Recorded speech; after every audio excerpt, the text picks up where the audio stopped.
Hello everyone, welcome to my YouTube channel German tutorial. जैसा कि आप लोग जानते हैं कि अभी हम लोग एटॉमिक स्ट्रक्चर पढ़ रहे हैं। एटॉमिक स्ट्रक्चर का पार्ट 1 हम लोग ने कंप्लीट किया था, जिसमें हम लोगों ने कैथोड रे, एनोड रे, इलेक्ट्रॉन, प्रोटॉन, न्यूट्रॉन के बारे में और isotope, isotone, isobar, isoelectron, mass number, atomic number के बारे में और कुछ मॉडल के बारे में जाना था, जैसे थॉमसन मॉडल, रदरफोर्ड मॉडल और उनके ड्रॉबैक्स के बारे में जाना था। अगर आपने उस वीडियो को अभी तक नहीं देखा है तो उसका लिंक नीचे डिस्क्रिप्शन में है, आप लोग जाइए और उस वीडियो को देख लीजिए। तब तक आज हम इस चैप्टर को आगे बढ़ाते हैं और इसके पार्ट 2 कंप्लीट करते हैं। आज हम लोग इसको थोड़ा आगे पढ़ेंगे। आज हम लोग कवर करेंगे electromagnetic wave theory, photo electric effect, Bohr's model और उसके ड्रॉबैक और क्वांटम नंबर के बारे में।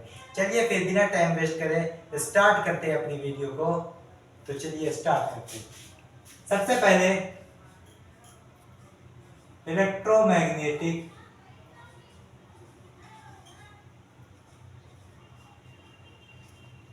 Wave theory.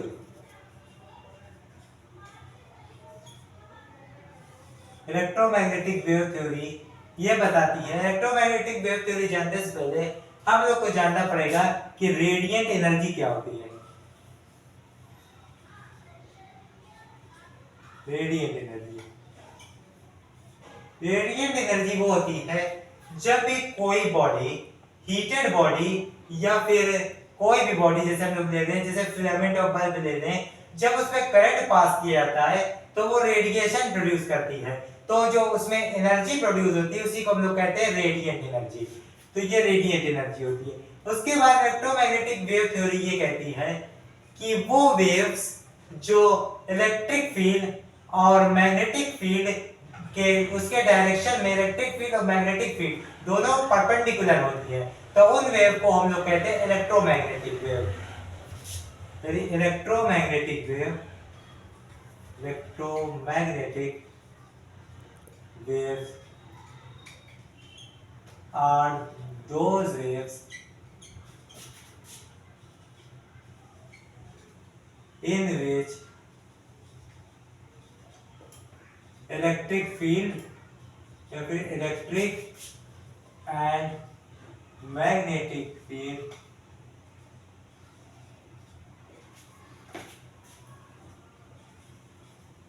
both are perpendicular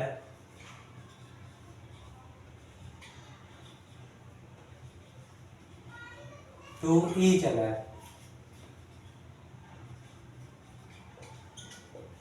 फिर उसके बाद इलेक्ट्रोमैग्नेटिक वेव किसी भी मटेरियल के लिए उसको नीड नहीं होती, उसको किसी भी मटेरियल की नीड नहीं होती, वो बिना किसी भी मैटर के भी ट्रेवल कर लेती है, यानी उसको मीडियम नहीं रिक्वायर्ड होता है। It does not require any medium. और उसके बाद ये ट्रेवल करती है स्पीड ऑफ लाइट से, travel in speed of light. और स्पीड ऑफ लाइट कितनी होती है? 3 × 10⁸ मीटर पर सेकेंड ये होती है। तो ये इलेक्ट्रोमैग्नेटिक वेव थ्योरी हो गई। उसके बाद इससे हमें ये पता चलता है कि जो वेव के नेचर वो वेव नेचर की होती है, लाइट जो होती है वो वेव नेचर होती है। अब इसके बारे में कुछ टर्म जानते हैं। जैसे मान लीजिए ये वेव है कोई,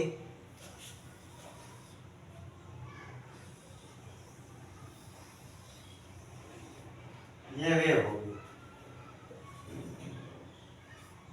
ये ओरिजिन हो गया, इधर एक्स एक्सिस, इधर वाई एक्सिस। सबसे पहले आता है कि वेवलेंथ क्या होती है।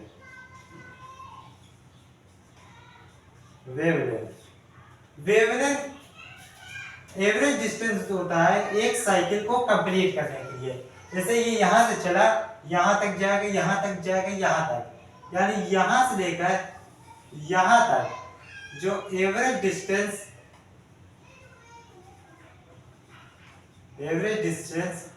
यहां से यहां तक का है, उसे हम लोग कहते हैं वेवलेंथ। एवरेज डिस्टेंस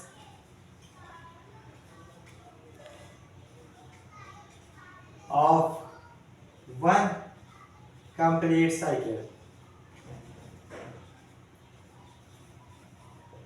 उसके बाद आती है फ्रीक्वेंसी।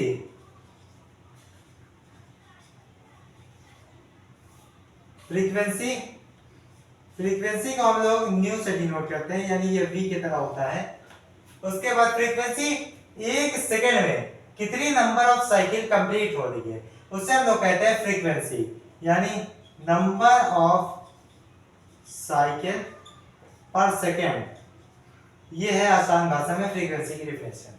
उसके बाद आता है amplitude. Amplitude denoted by small A. Amplitude होता है मैक्सिमम हाइट, यानी ये कितना ऊपर गए, वाई एक्सिस पे कितना ट्रेवल किया, यानी ये चीज। तो ये एम्पलीट्यूड हम लोग कहलाता है। वैसे ही यहां दोनों साइड वाई एक्सिस पे कितना डिस्टेंस में ट्रेवल किया, इसे हम लोग कहते हैं एम्पलीट्यूड। मैक्सिमम हाइट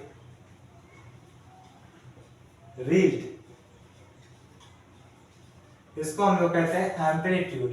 अब टाइम पीरियड।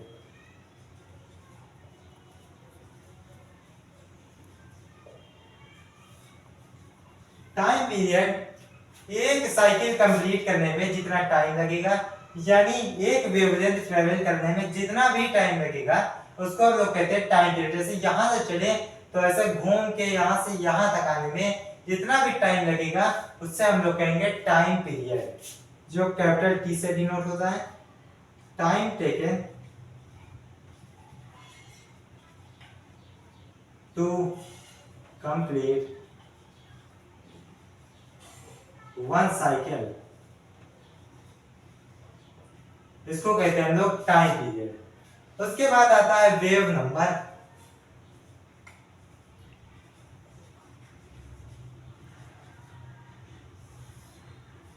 वेव नंबर कुछ नहीं, बस 1/वेवलेंथ को हम लोग कह देते हैं वेव नंबर, यानी वेव नंबर जो होता है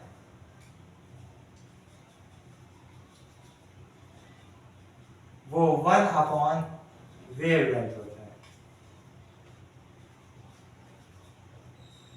और आगे जाके ये 1/वेवलेंथ जब आप आगे 12th के बाद कॉम्पिटिटिव एग्जाम में उसकी वैल्यू रखी जाती है 2/वेवलेंथ।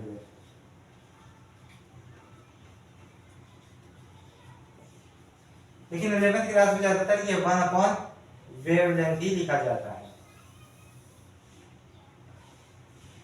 तो ये थे कुछ जो नॉर्मल टर्म्स जो किसी भी वेव्स के साथ होते हैं, या मतलब अगर आपको वेव्स के बारे में जानना है तो इन टर्म्स को जानना जरूरी है।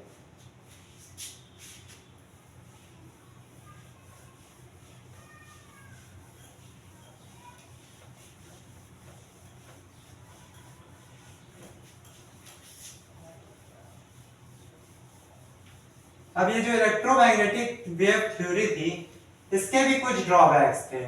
केमिस्ट्री में हर चीज के कुछ ना कुछ ड्रॉबैक्स हैं, चाहे एक ही ड्रॉबैक हो, पर ज्यादातर चीज के कुछ ना कुछ ड्रॉबैक है, नहीं तो अजम्पशन है ज्यादातर चीज। मतलब परफेक्टली कुछ अभी तक ज्यादा नहीं है केमिस्ट्री में, खास करके फिजिकल केमिस्ट्री में, क्योंकि सब कैलकुलेशन पे बेस्ड है इसमें। तो इसके ड्रॉबैक ये थे कि सबसे बड़ा ड्रॉबैक जो सबसे मेन था, ये फोटो इलेक्ट्रिक इफेक्ट को एक्सप्लेन नहीं कर पाएगा। फोटो इलेक्ट्रिक इफेक्ट को एक्सप्लेन नहीं कर पाएगा।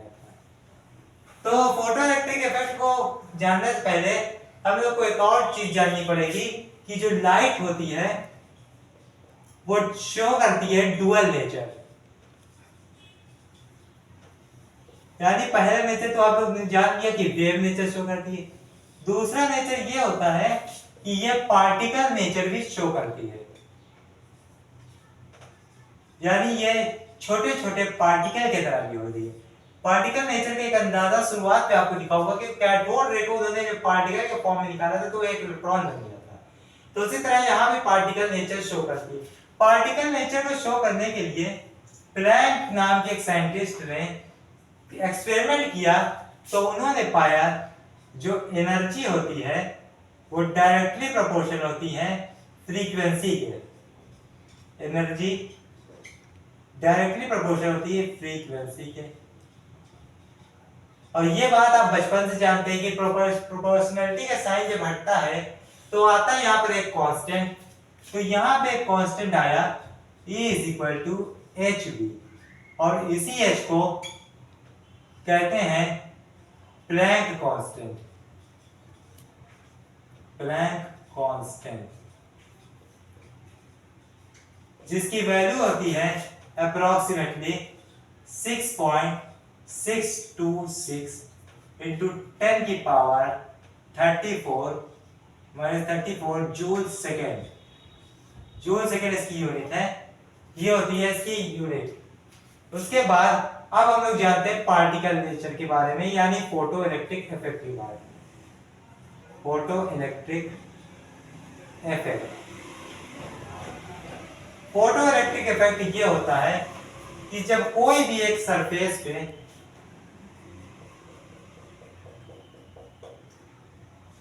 लाइट पड़ती है, यानी रेडिएशन पड़ता है, लाइट से अच्छा रेडिएशन कहें, तो कुछ इलेक्ट्रॉन इसमें से इजेक्ट होते हैं, यानी बाहर आते हैं इसके सरफेस से। जो इस मेटल के अंदर इलेक्ट्रॉन रहे होंगे कुछ, लेकिन ये रेडिएशन की जो फ्रीक्वेंसी होती है वो इस जो मेटल की थ्रेशोल्ड फ्रीक्वेंसी है उससे ज्यादा होनी चाहिए। थ्रेशोल्ड फ्रीक्वेंसी अब क्या होती है जानते हैं। थ्रेशोल्ड फ्रीक्वेंसी जिसको हम लोग डिनोट करते हैं V0 से, ये होती है minimum energy required to eject an electron from surface of metal। Threshold frequency वो फ्रीक्वेंसी होती है जो सबसे कम फ्रीक्वेंसी रिक्वायर्ड होती है किसी भी इलेक्ट्रॉन को बाहर निकालने के लिए उसके मेटल के सरफेस से। आप अगर इस रेडिएशन की फ्रीक्वेंसी जो कि V होती है उसको V0 से कम कर देंगे तो नो इलेक्ट्रॉन इजेक्ट, इलेक्ट्रॉन नहीं निकलेगा। बराबर करने में भी हो सकता है ना निकले या कभी कभी थोड़ा सा निकल भी जाए, लेकिन इसको अगर आपको इलेक्ट्रॉन को इजेक्ट करना है तो V > V0, ये कंडीशन जरूरी है। अब उसके बाद आता है एक और टर्म जिसे हम लोग कहते हैं वर्क फंक्शन। वर्क फंक्शन, अब वर्क फंक्शन क्या होता है? वर्क फंक्शन जैसे ये मिनिमम फ्रीक्वेंसी रिक्वायर्ड है, जैसे मिनिमम एनर्जी रिक्वायर्ड,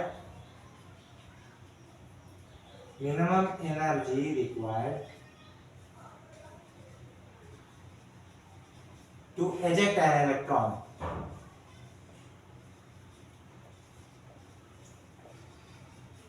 जो कि बराबर होती है hv के। अब उसके बाद काइनेटिक एनर्जी का फॉर्मूला तो आपको पता है कि ½ होता है, तो इतने जो चीज कॉमन है उस पर हम लोग नहीं जाएंगे क्योंकि हम लोग को और भी टॉपिक कवर करना है।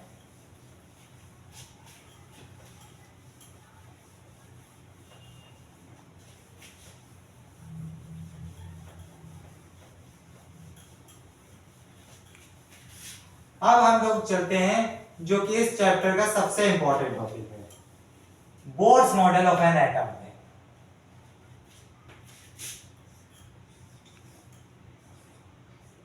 बोर्स मॉडल,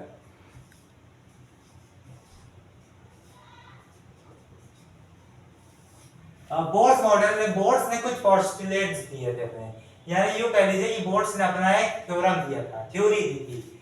पहला पोस्टुलेट उनका था कि रदरफोर्ड ने जो बात हम लोग को बताई थी कि एक बीच में न्यूक्लियस होता है तो उसके चारों तरफ इलेक्ट्रॉन घूमते रहते हैं, तो उसमें ये बात तो आधी बात तो उनकी सही थी, पर सवाल यहाँ तक उठा था कि अगर इलेक्ट्रॉन गोल गोल घूमते रहेंगे तो न्यूक्लियस के अंदर गिर नहीं जाएंगे। उसके बाद इन्होंने बताया कि ये बात तो सही थी कि बीच में न्यूक्लियस होगा जिसके अंदर प्रोटॉन होगा, न्यूट्रॉन होगा और उसके साइड साइड में इलेक्ट्रॉन घूमेंगे। लेकिन जो इलेक्ट्रॉन घूमेंगे वो अपनी फिक्स्ड ऑर्बिट में घूमेंगे, यानी electron revolves in their fixed orbit.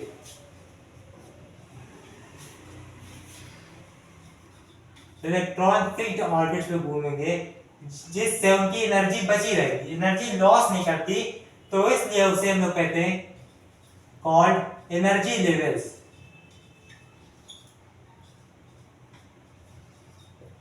और इन ऑर्बिट्स को नाम दिया उन्होंने KLMN के फॉर्म में। दूसरी बात उन्होंने बताई कि अब एक ऑर्बिट में इलेक्ट्रॉन कितने होंगे, ये हमें कैसे पता चलेगा। तो उन्होंने एक फॉर्मूला दिया 2n² का, जहां n होती है नंबर ऑफ ऑर्बिट, यानी यहां से निकला कि अगर मान लीजिए हम पहले ऑर्बिट की बात करें तो 2 × 1² = 2, पहले ऑर्बिट में होंगे 2 इलेक्ट्रॉन। अब दूसरे की बात करते हैं तो 2 × 2² यानी 4 = 8, दूसरे में होते हैं 8 इलेक्ट्रॉन। इसी तरह इन्होंने दिया 2 8 18 फिर 18 फिर उसके बाद 32। ये होता है नॉर्मल कॉन्फ़िगरेशन जैसा आप लोग अभी तक 10th में करते आए हैं। उसके बाद इन्होंने तीसरे में बताया कि किसी भी ऑर्बिट का इलेक्ट्रॉन का एंगुलर मोमेंटम जो होता है वो होता है NH/2π टाइम्स, यानी एंगुलर मोमेंटम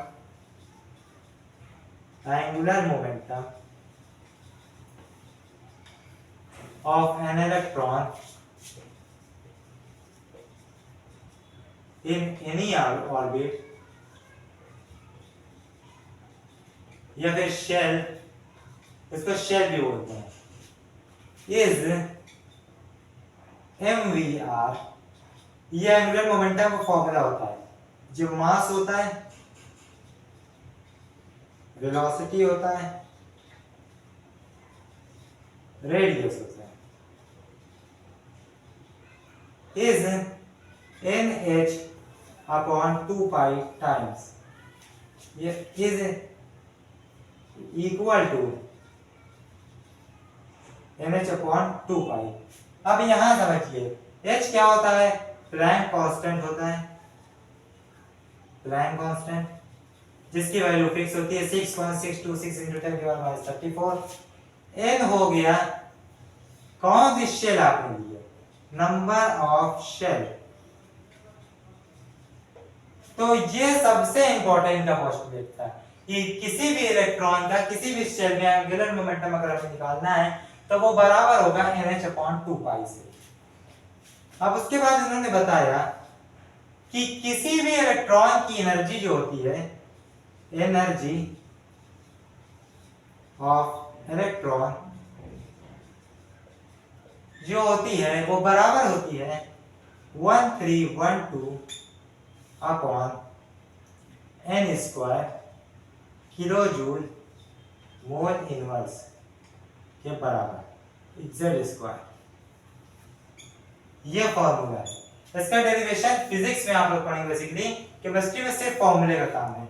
n² यहां पर हो जाएगा नंबर ऑफ शेल और Z² एटॉमिक नंबर।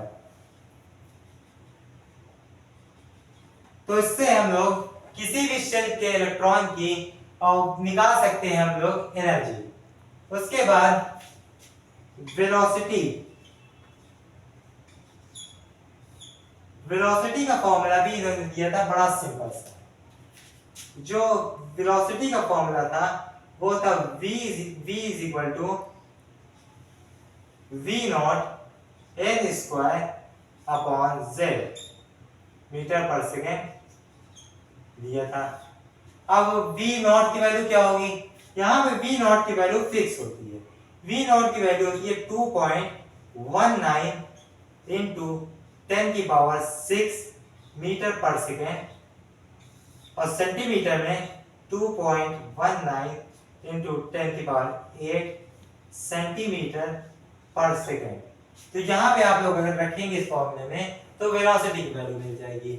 अब उसके बाद जो सबसे ज्यादा यूज होता है रेडियस की, रेडियस यानी कि यहाँ न्यूक्लियस से किसी भी शेल की दूरी कितनी है, यह हम लोग को जानने के लिए एक बहुत ही आसान सा फॉर्मूला बना दिया, R is equal to a naught R, a not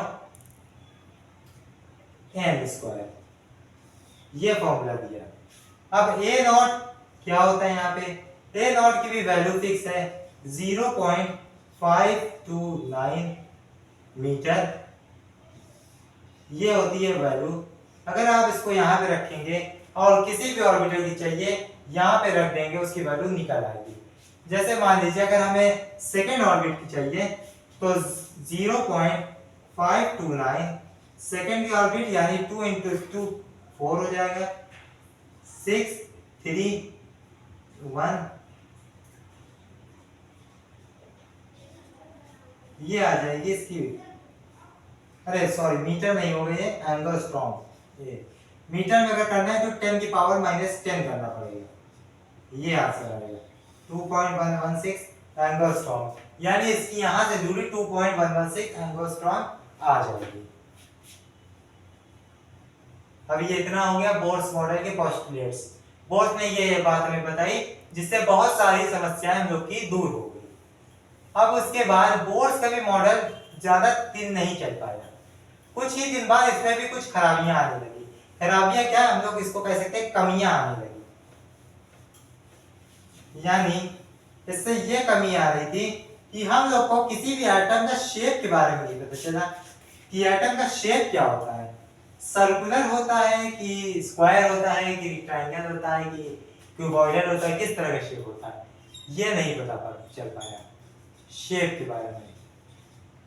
दूसरी चीज, इसके मैग्नेटिक बिहेवियर के बारे में नहीं पता चल पाया।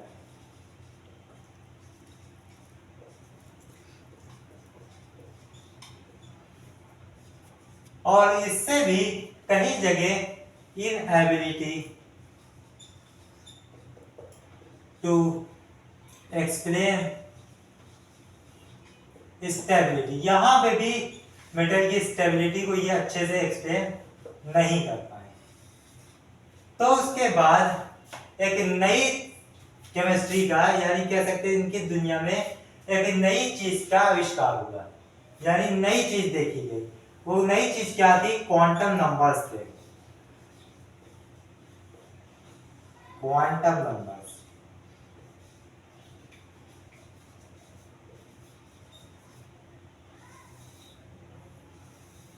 क्वांटम नंबर्स, अब क्वांटम नंबर्स क्या होते हैं? Quantum numbers basically 4 set of number होते हैं जिनसे हम पूरी एटम की जानकारी जान सकते हैं। जो ये नहीं बता पाए थे वो अब यहाँ पता चल जाएगा। Quantum number 4 set of number, या कह सकते हैं 4 special set of number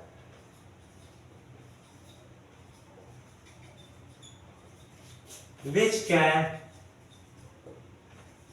explain everything about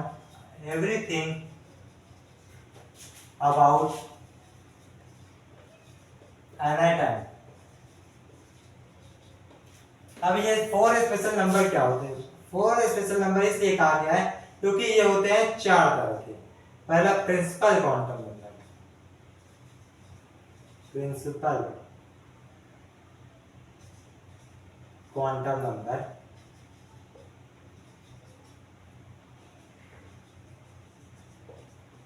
principal quantum number n से हम लोग इसको डिनोट करते हैं, इसका सिंबल स्मॉल होता है। ये बताता है कि कितनी शेल है किसी भी एटम के पास, यानी ये बताता है मेन शेल के बारे में।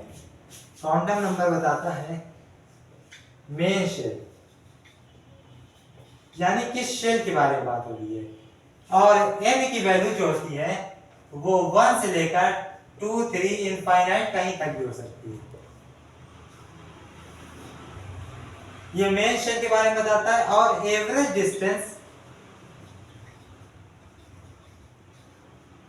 Distance of an electron from nucleus, ये एवरेज डिस्टेंस के बारे में बताता है। Principal quantum number, principal quantum number और आगे शेप के बारे में भी बताता है कि हमें एटम का शेप किस तरह है। तो ये हो गया। जैसे कि आप लोग को अभी आगे दिखेगा 1s1, यानी ये 1 जो होता है ये बता रहा है कि ये पहली शेल में है, यानी के शेल इसमें है। ये हाइड्रोजन के इलेक्ट्रॉनिक कॉन्फ़िगरेशन है। अभी आप लोग जब इलेक्ट्रॉनिक कॉन्फ़िगरेशन पढ़ेंगे आगे तो इसमें आप लोग ये देखेंगे कि 1s1 होता है इलेक्ट्रॉनिक कॉन्फ़िगरेशन उसका। ये किस तरह होता है इसकी भी टेंशन नहीं लीजिए, अभी आपको बताया जाएगा। लेकिन आप ये समझ लीजिए जो 1 नंबर लिखा है ये डिनोट कर रहा है कि ये के शेल में, यानी ये फर्स्ट शेल में। अगर इसी तरह यहाँ पे हम लोग लिख देते हैं 3s2, तो ये हो जाता है कि 3 जो होता है ये बताता है आपको कि ये थर्ड शेल में है। अब आता है एजीमुथल क्वांटम नंबर।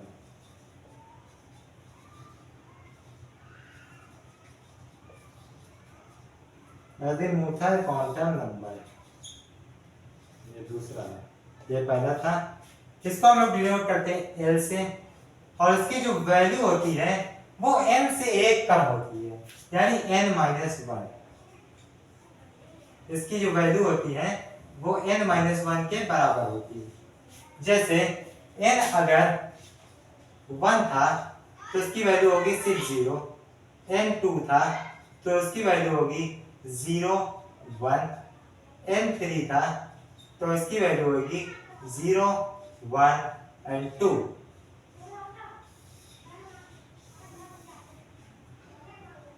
तो बेसिकली ये बताता क्या है 0 1, इसका मतलब क्या है? ये बताता है सब शेल के बारे में, यानी कि ऑर्बिटल के बारे में। अब जानते हैं ऑर्बिटल क्या है, ऑर्बिटल को समझते हैं।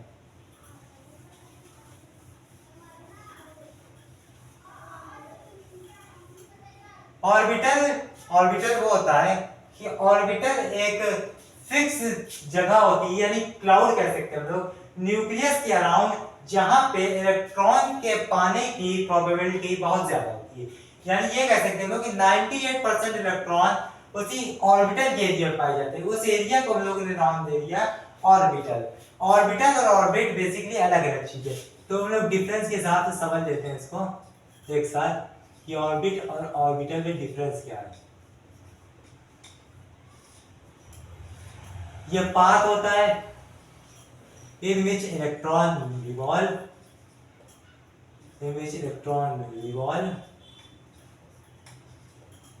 और ये होता है area in which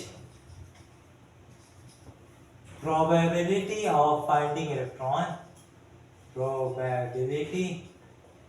of finding electron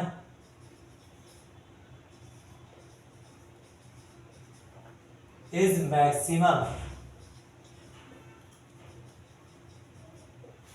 दूसरा ये सर्कुलर होता है, ये 3D शेप का होता है, यानी हर ऑर्बिटल के अलग अलग शेप होते हैं। 4 टाइप के ऑर्बिटल होते हैं, S P D F। S circular,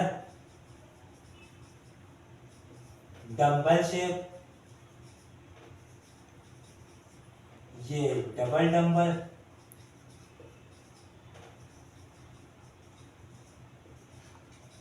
इसका शेप होता है कॉम्प्लेक्स, जो ड्राइंग में नहीं बनाया जा सकता। अब उसके बाद ये 2 पॉइंट हो गए। तीसरा पॉइंट, ये फिक्स होते हैं, जैसे K LMN इसका एक फॉर्म होता है और जो कि 2n² इलेक्ट्रॉन कंटेन करता है।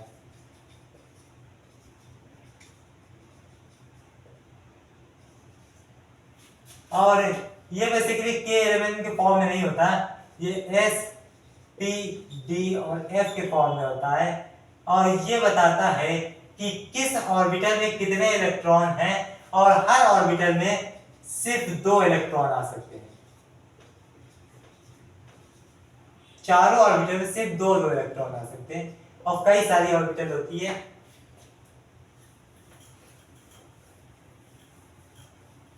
अब उसके बाद अजीमुथल नंबर आपको समझ में आ गया कि ये सबशेल बताता है, यानी कितने सबशेल है। जैसे मान लीजिए for n is equal to 2 या फिर 1 से शुरू करते हैं लोग। n अगर 1 है तो l की वैल्यू 0 आएगी, यानी एक सबशेल है। n इज इक्वल टू 0 यानी ये डिनोट करता है कि s सबशेल है आपकी। ठीक है, for n is equal to 2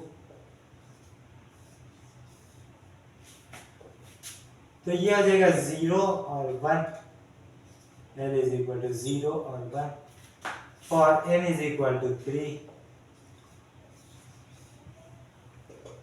0 1 2 ये दिखाता है ये दोनों में s सबशेल होती है। 0 1 2 यानी 3 आ गए। अगर आपका अजीमुथल नंबर 3 आए तो ये चला जाता है p सबशेल में और इसमें 0 आने को हम लोग कहते हैं px, इसको वाले को कहते हैं py और इसको कहते हैं pz। ये 3 p की ऑर्बिटल होती है।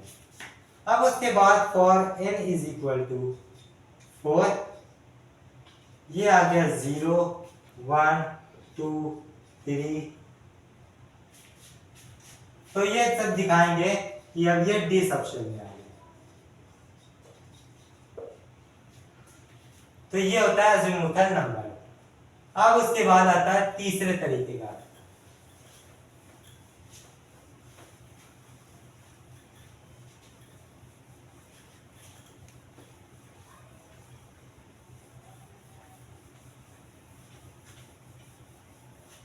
तीसरे तरीके के जो होता है क्वांटम नंबर वो होता है magnetic quantum number. Magnetic quantum number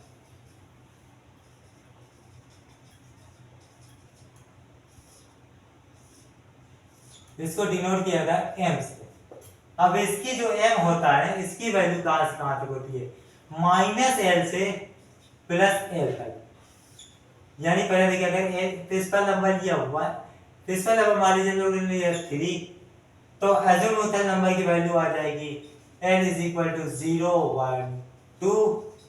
तो अब इसकी वैल्यू जो m है मैग्नेटिक क्वांटम नंबर इसकी वैल्यू कहां तक आएगी, 0 1 2 है तो इसकी वैल्यू यानी हो जाएगी -2 -1 0 1 -2। ये आपका दिखा रहा है कि जो सबशेल थी आपकी उसमें कितने ऑर्बिटल बनेंगे। यानी अगर d सबशेल होगी तो 5 ऑर्बिटल बनेंगे, p सबशेल होगी तो 3 ऑर्बिटल बनेंगे। और यही आपको बताता है शेप कि कौन सी ऑर्बिटल का शेप बताता है। बेसिकली f सबशेल होगी तो 7 ऑर्बिटल होंगे। अब ये शेप कैसे बताता है, s सबशेल जो होती है s सबशेल का शेप होता है सर्कुलर, क्योंकि जहां पे एक मान लीजिए सबशेल है, कोई भी गोल है मान लीजिए ऑर्बिटल, उसके बाद जहां पे सबसे कम टेंडेंसी होती है किसी भी इलेक्ट्रॉन को पाने के लिए उस जगह को हम लोग कहते हैं नोडल प्लेन।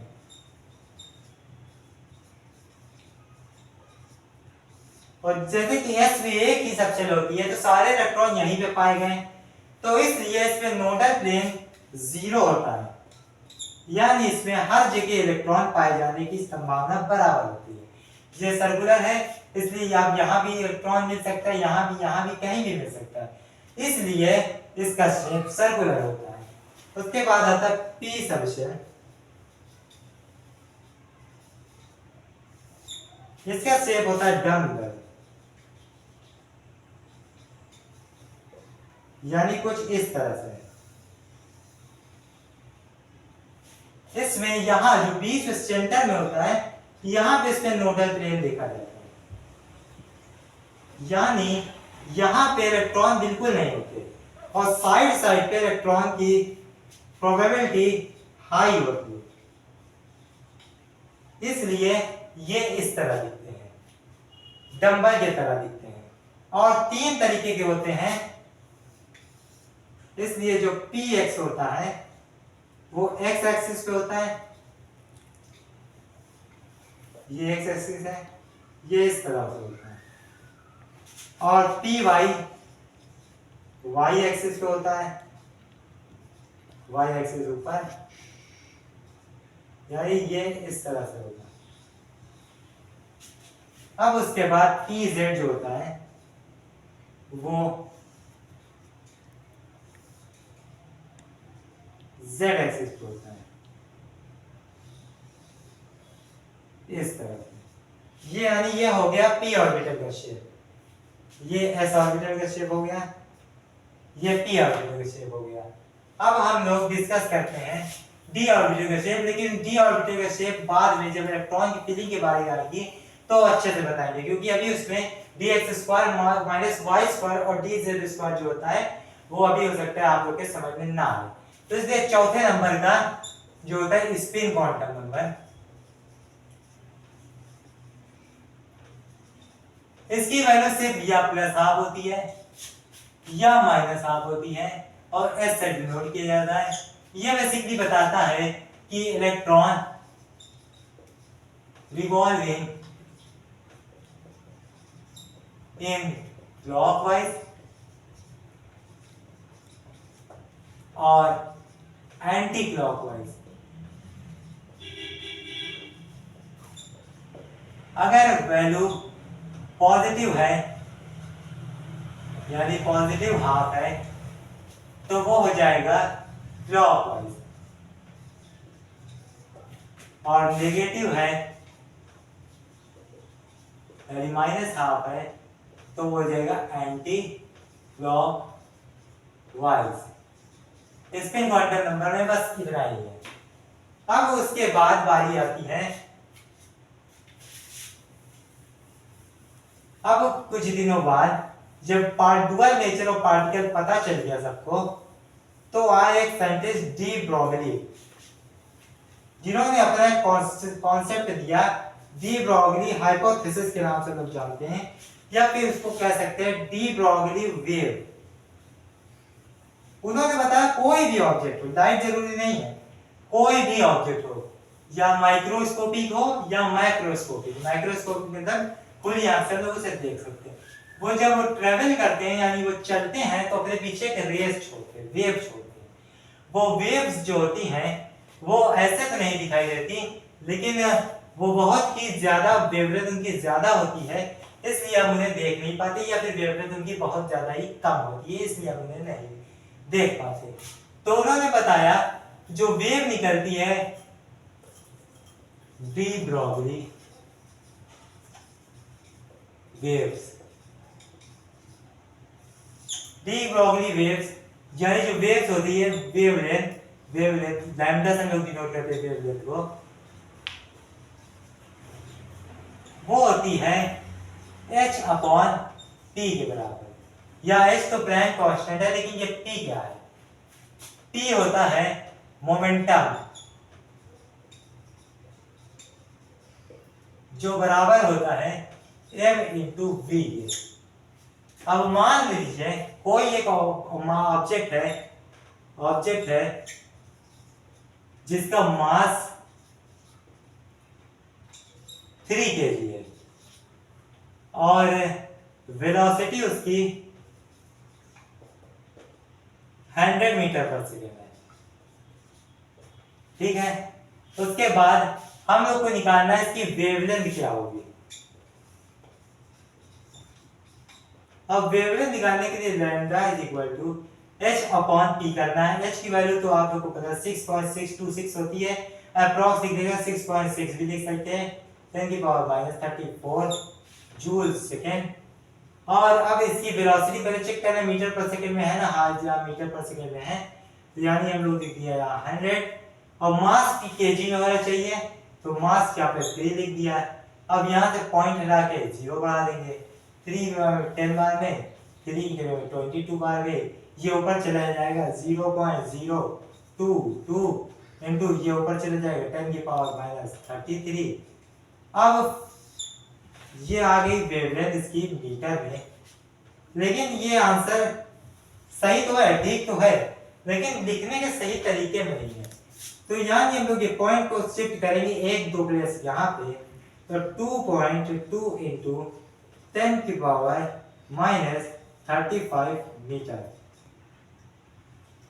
ये इसका आंसर आ जाएगा। ये आंसर हो गया। तो आप लोग देख सकते हैं कि कैसे वेवलेंथ हम लोगों ने सिंपली इस फॉर्मूले में पुट करके निकाल ली है। अब अगर आपको यहाँ मास इनटू वेलोसिटी न दी गई होती और पोटेंशियल दिया गया होता तो उसका फॉर्मूला ये होता है h अपॉन √2m ev, या m मास होता है, यहाँ पे इलेक्ट्रॉन का चार्ज होता है। बेसिकली यहाँ इलेक्ट्रॉन प्रोटॉन की ही बात होगी, क्योंकि ये पोटेंशियल दिया गया है तो इलेक्ट्रॉन ही मूव करेंगे। उसके बाद यहाँ पे ये पोटेंशियल डिफरेंस की वैल्यू होती है।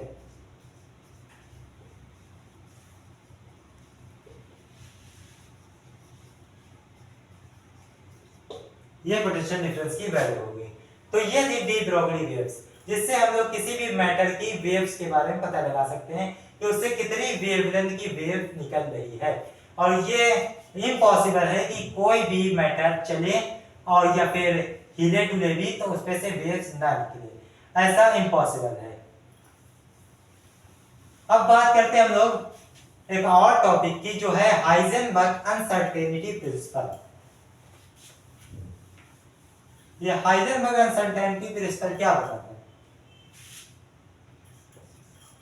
हाइजेनबर्ग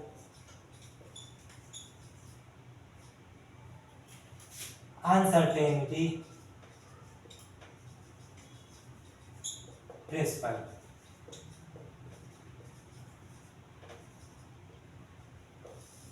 इन्होंने बताया था कि हाइजेनबर्ग अनसर्टेनिटी प्रिंसिपल हमें यह बताता है कि भी किसी भी ऑब्जेक्ट का एक साथ मोमेंटम और डिस्टेंस निकालना इम्पॉसिबल है। यानी कि किसी भी का डेल्टा एक्स यानी जो हो गया डिस्टेंस और डेल्टा पी यानी चेंज इन मोमेंटम,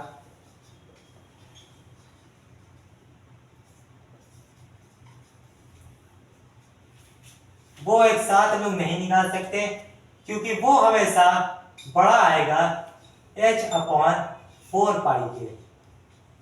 इसलिए इस एक साथ ये नहीं निकाला जा सकता कि हम लोग ये निकाल लें कि डिस्टेंस और मोमेंटम दोनों साथ में।